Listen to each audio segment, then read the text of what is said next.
Bienvenue dans Destination Montagne. Cette fois, on fait de la cascade de glace. Excuse-moi de te déranger 2 petites secondes. Est-ce que tu pourrais à la limite me rendre mes piolets? Faudrait vraiment que j'aille grimper. Ouais, bon, ça va. Des choses un peu plus sérieuses, quoi. Ouais, mais t'as cassé tout mon effet là. Je suis désolé, je reviens dans 2 secondes. Hein. Allez. À tout de suite. Merci beaucoup.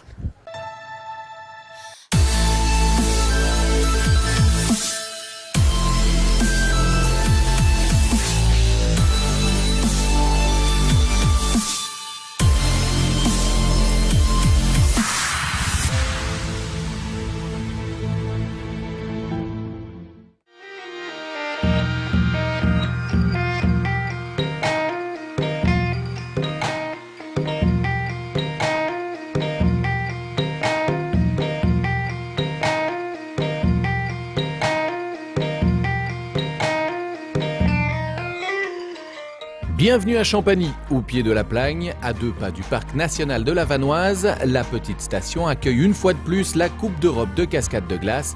Plus de 50 athlètes de 13 nationalités différentes pour une épreuve de difficulté qui promet un beau spectacle. On se retrouve avec Tristan qui vient de finir son run. Comment ça s'est passé? Ça s'est plutôt bien passé ce matin. Ouais. Ouais. On t'a vu, t'avais pas trop de difficultés. Hein. Non, c'était pas trop dur pour l'instant et tant mieux comme ça. Et ouais, c'était cool, j'ai pris du plaisir à grimper, c'était bien. Ouais. Les difficultés qu'il y a là, bon là c'est pas encore le run de ce soir, mais qu'est-ce que t'as pu faire, qu'est-ce que t'as pu voir, qu'est-ce que t'as pu... C'était une ouverture qui était intéressante techniquement, dans le sens où les prises sont pas forcément toujours très bonnes, mais le placement doit être juste. Et c'était agréable à grimper parce que le fait que ce soit pas très intense au niveau physique, ça permettait de mettre un peu du rythme dans l'escalade et c'est agréable. Voilà. Explique-moi, juste avant, est-ce que tu étudies bien les moindres mouvements que tu vas faire? Est-ce que tu lis? Est-ce que tu as un topo en tête avant? Bien sûr, c'est un peu comme une chorégraphie en fait. Chaque personne va la répéter un peu à sa manière, mais l'important c'est de savoir exactement qu'est-ce qu'on va faire, comment on va être placé, quelle main va être en haut, quelle main va être en bas, tout ça, les changements, tout ça. Tout ça est pensé à l'avance? Tout ça est prévu et extrêmement prévu et rien n'est laissé au hasard. Après on a des fois des options, suivant certains passages qui nous posent un peu problème dans la lecture. On va se dire, si cette méthode je la sens pas sur le moment venu, j'ai une option A, j'ai une option B, j'ai une option C et à ce moment-là on réavisera. Quoi. Donc il faut quand même encore improviser. Bien sûr, assez il bien. y a un travail de remobilisation qui est important. Ouais. C'est quoi? C'est 90% de préparation, 10% d'improvisation? Je ne saurais pas mettre un pourcentage dessus, parce que chaque compétition est bien différente. Le fait que là aujourd'hui ce soit flash, qu'on ait pu voir les autres grimper et tout ça, ça aide pas mal sur le fait d'être sûr de sa méthode. Alors que d'autres compétitions, ou alors par exemple ce soir quand on va être en isolement, là oui par contre l'improvisation elle va être beaucoup plus importante. Et je répète, c'est pas de l'improvisation, c'est maîtriser quelque chose comme ça. C'est parce que on a des options et c'est juste qu'on va OK A, B ou C et on enquille. Voilà. Ok. Bon, en attendant, on vous laisse avec le topo du jour. C'est un topo qu'on a pensé aussi à l'avance pour pas se tromper dans les tournants. Regardez. Champagny-le-Haut, départ des pistes. On enfile ses raquettes et on appelle Vincent, accompagnateur en montagne, qui nous fait découvrir un petit coin de paradis. La rando d'environ 2 heures remonte le torrent vers le parc national de la Vanoise. Alors c'est simple, on suit les indications mauves et on se laisse guider jusqu'au micro-village de Fribourg où le temps semble s'être arrêté. Alors ça c'est le hameau de Fribourg ici, D'accord. qui est à peu près à mi-chemin entre notre départ et notre but. Et on le voit sur les images, c'est hyper dense. Très dense, oui, exactement. Alors qu'ils avaient toute la place. Pas tant, parce que de chaque côté il y a des avalanches qui peuvent descendre et qui étaient vraiment dangereuses. Donc c'est protection et se tenir chaud, les raisons. Oui. Exactement. C'est magnifique. Suivez toujours la rivière à votre gauche et quittez la piste de ski de fond pour vous rapprocher des berges à travers bois.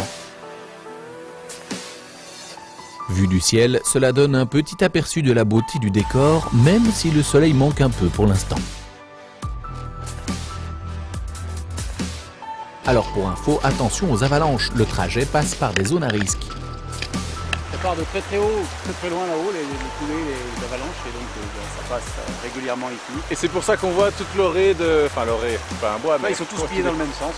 tous pliés à cause de la Vanoise. Et c'est d'ailleurs une randonnée ici qu'on ne peut faire que quand il n'y a pas de risque d'avalanche. En tout cas, il faut se renseigner en amont auprès des pisteurs de la zone nordique, parce que pour être sûr que la zone soit sécurisée.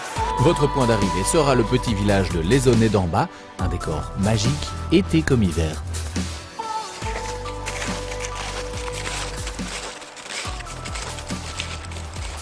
Bon, ben voilà, on est arrivé au Lézonnet. Au Lézonnet, t'as point d'arrivée?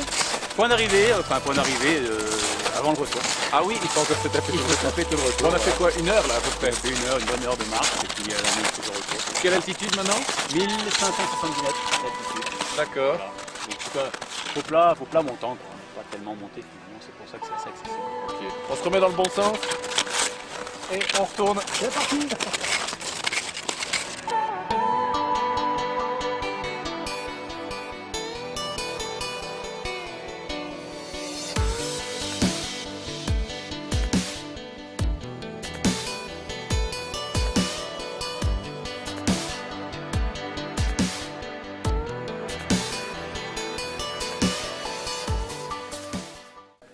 Alors là, Luna nous fait le plaisir de faire une petite grimpette, rien que pour nous. Hein.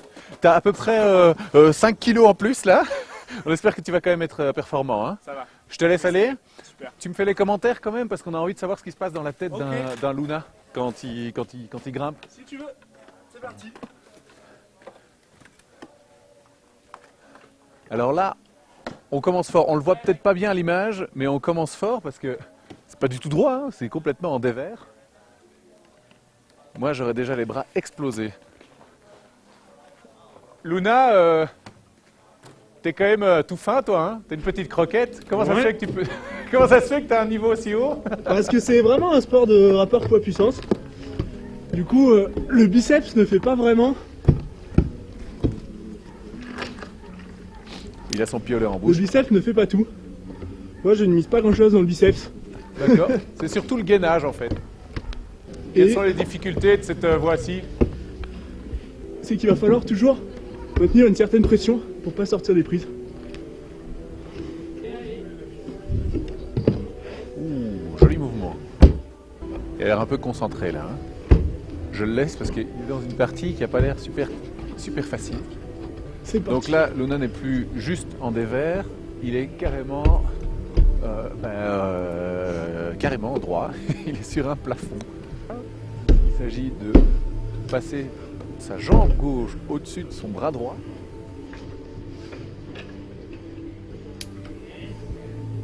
Et on va sortir de ce plafond qui a l'air franchement hostile. Ça ira pour moi. Et on descend.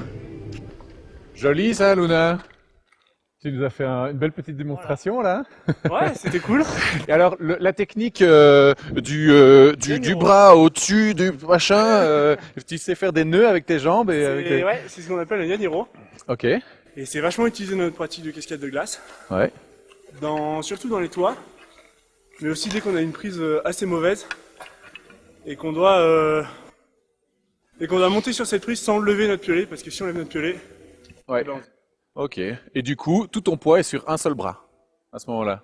ouais, mais c'est du coup aussi le principe de ça. C'est de se fabriquer un pied en fait.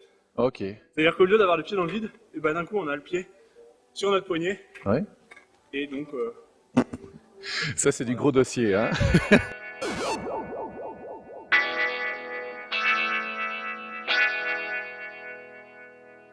Ces piolets, affûtés à l'extrême, sont l'équipement idéal du grimpeur de cascade de glace. Vous voyez comme ça tient. C'est vraiment un matos super nickel pour pouvoir gagner une coupe d'Europe. Ça va les gars? Oh Manu, ça va? Ouais. Ça se passe bien? Ouais, ça va? Non, c'est Salut François. On Vous- faisait- Ouais. ouais. Vous faites un destination montagne. Non, ah non, moi, à Destination Montagne? Sans, non, non. sans moi, sans Non, m'avertir tiens, comme c'est ça. ton émission, je te laisse. Je te laisse, on était en train de parler de matos. Ouais? Ouais. Ouais.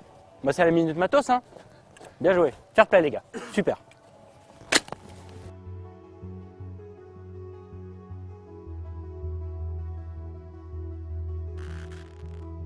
Grimper très vite, c'est très bien, mais redescendre lentement, c'est encore mieux. Si la marque britannique Wild Country a terminé son dernier assureur, le Revo, dès l'année passée, elle ne le commercialise que maintenant.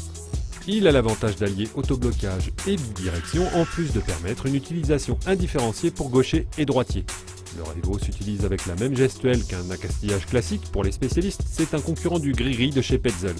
Mais cette fois-ci, l'argument séduisant tient dans le fait que le défilement de la corde se fait d'une manière extrêmement fluide. Et à propos de corde, le Revo accepte tous les diamètres entre 8,5 et 11 mm, sans changer de comportement. Un petit chiffre pour finir, le freinage automatique s'active lorsque la vitesse de la corde est de 4 mètres secondes. Qui dit bonne chute, dit bonne grimpe. Hop là. Voilà, donc là pour bien que ça tienne, il faut mettre les pieds là-bas et faire de l'opposition. Voilà. Là, c'est bon? Une pioche sur l'épaule pour pouvoir changer de main. Là. Voilà, la main dessus avec le pouce en bas à la russe. Ok. Et alors, je vais Et là, on chercher va celle-là. chercher la noire. Quoi? La noire? Bon, alors, c'est quoi les techniques? Parce que ça n'a pas l'air d'être des prises d'escalade classiques. Voilà. Et j'ai l'impression qu'en escalade, on pourrait la prendre et bloquer avec le pouce. Ici, on n'a pas le pouce. Alors, Tout comment à on fait? Eh ben, pour compenser, on utilise le gainage. Donc on a des crampons au pied. Ouais. Et la spécificité des murs de compétition, c'est qu'on peut venir taper les crampons dans le bois, n'importe où. Ok. Et du coup, Donc là, j'ai pas de crampons. Hein. avec du gainage et de l'opposition, on arrive à tenir sur des prises verticales. Ok. Voilà, comme ça. Comme ça. Donc là, en fait, je gaine à Tout fond. à fait, là, c'est ta jambe qui fait opposition à tes bras. Ok. C'est pas facile quand même. Hein. Et là, un petit coup de rein. Allez. Allez. Et je vais lancer Vas-y. le dossier en même temps. On va. 1, 2. Et dossier. Super.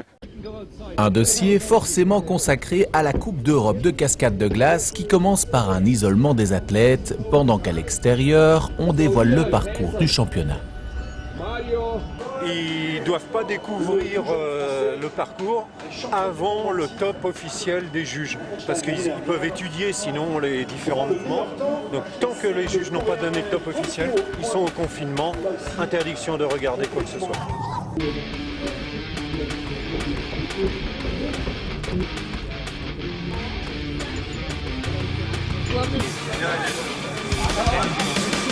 Les concurrents sortent enfin de l'attente pour découvrir et étudier chaque prise par cœur. Il s'agit de prévoir au millimètre près tous les mouvements et la façon précise de poser son piolet. L'ouverture ne fait pas de cadeau, spectaculaire, elle sera d'ailleurs proposée au Comité international olympique en mars. Enfin, si toutefois un grimpeur parvient à relever le défi, et pour ça, il va falloir se battre avec les 22 mètres de dévers en mixte dry tooling. En plus, les athlètes ont droit à 4 minutes seulement pour gravir la tour. Et à première vue, ça promet d'être sportif. Il fait noir, on n'arrive pas à voir les prises. On réfléchit sur... on voit les prises, on a plusieurs options, plusieurs idées. On n'est pas habitué vraiment à ce style d'ouverture là, c'est c'est des moves assez loin. Et c'est bien d'être à plusieurs, tu vois, même avec Lissan et avec toute l'équipe de France. Le temps qui a été donné est vraiment très court. On n'a pas beaucoup de temps pour réaliser la voie, on a un départ en glace où il faut courir. Parce qu'il n'y a aucune difficulté technique, c'est juste de la vitesse. Et ensuite c'est un enchaînement de mouvements assez intenses. On n'a pas le temps de se reposer. Il faut être rapide, il ne faut pas traîner dessus. Il n'y a aucune prise sur lesquelles on peut se reposer. Du rythme. Pas oublier de respirer.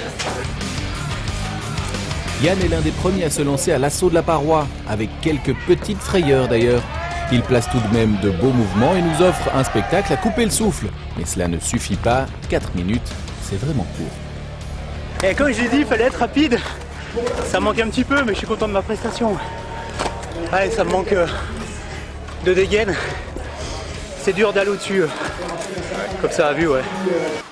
Du côté des dames, il y a un passage maudit, carrément infranchissable jusqu'à ce que la Suisse Petra Klinger, 3e au classement, puis l'Italienne Angelika Renner et Maria Tolokonina, la Russe, première du championnat, franchissent la difficulté avec brio.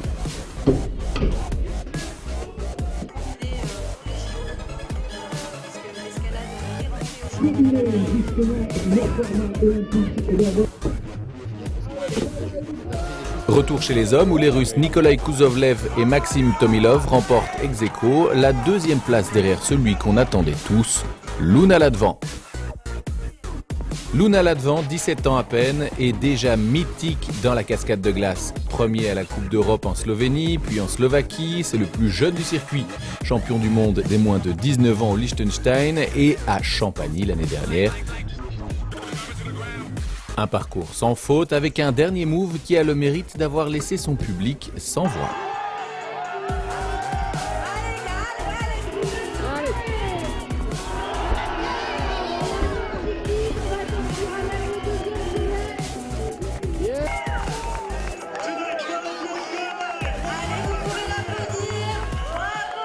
J'ai beaucoup changé méthode en grimpant par rapport à ce que j'avais lu au début, vraiment à plusieurs reprises.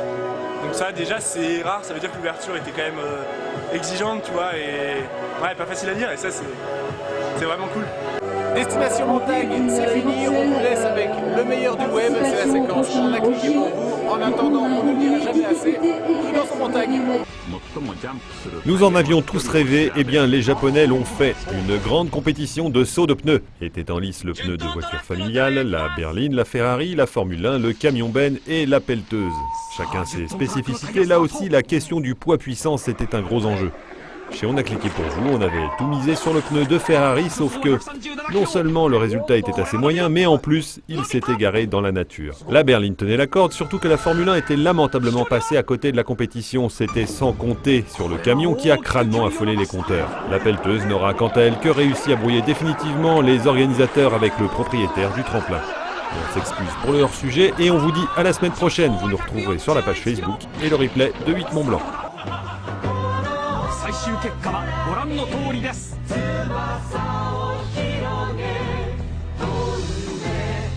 こうしてこの世界に